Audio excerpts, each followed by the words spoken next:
एक तू सच्चा, तेरा नाम सच्चा। जब हम यज्ञ कर रहे होते हैं तो हम ईश्वरीय अनुष्ठान में बैठे होते हैं।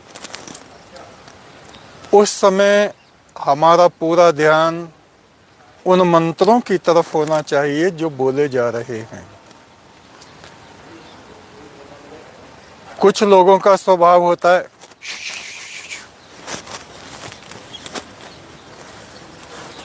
कुछ लोगों का स्वभाव होता है वो यज्ञ की अग्नि को लकड़ी से कुरेलते रहेंगे।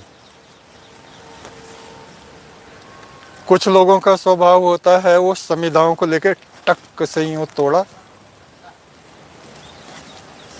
ये सारे व्यवधान माने जाते हैं अनुष्ठान में। कुछ लोग कानों में फुसर फुसर करते रहते हैं। कुछ लोग निर्देश देते रहते हैं, ऐसे करो, ऐसे करो, ऐसे मत करो, ऐसे मत करो। ये सारी चीजें व्यवधान में शामिल हैं। व्यवधान होने से यज्ञ पुरुष कुपित होता है। ध्यान से सुनना आप इस बात। जो हमें करना होता है पहले ही उसको पूरा करके बैठें। दीपक किस दिशा में रखना है पहले ही निश्चित कर लें।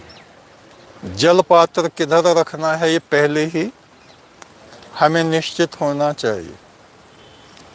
और बीच में हमें कुछ भी ऐसा नहीं करना चाहिए जिससे अनुष्ठान में व्यवधान हो। और जब तक वो पूरा ना हो जाए यज्ञ, बीच में से उठना भी नहीं चाहिए, अन्यथा उसका सुफल प्राप्त नहीं होता, बल्कि बहुत सारी चीजें खराब हो जाती हैं।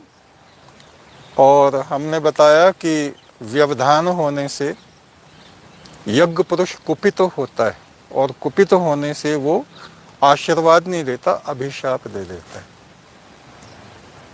हम समझ रहे हैं कि हम पुण्य कर्म कर रहे हैं, लेकिन वो व्यवधान होने से उसका फल जो है विकृत हो जाता है।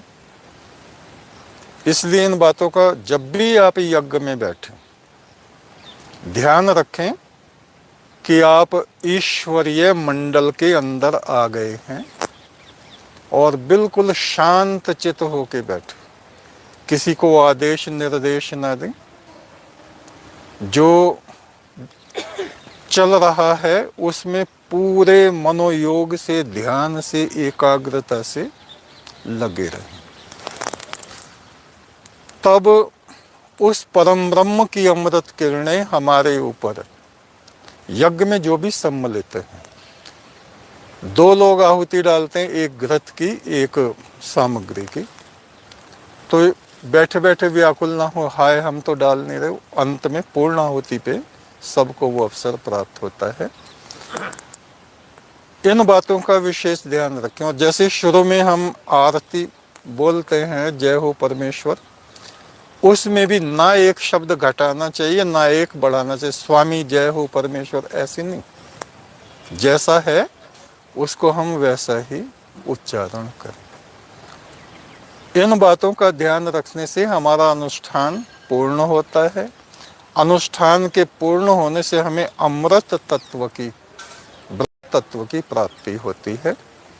शुभमस्तु, शुभमस्तु। एक तू सच्चा, तेरा नाम सच्चा।